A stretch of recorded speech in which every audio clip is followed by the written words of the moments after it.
ဘယ်လိုဝေးချွေးများကြောင့်လဲအဖော်မင်းငါတယောက်တည်းတခါမှသေးလေးမခွေခဲ့ဘူးပါကွယ်အချင်နာခင်မေစိတ်အားလေးငယ်ညာနဲ့ရှင်ရဲ့ဘာများမနေလဲနာချင်ချိန်မွားခဲ့ချိန်များငိုကြွေးဖို့နေရ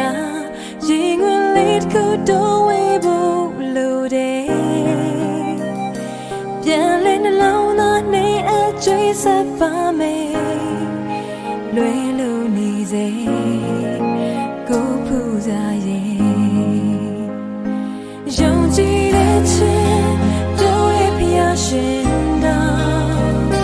ပါရမီဖြည့်လို့ရှိရင်ပွင့်ဖို့တော့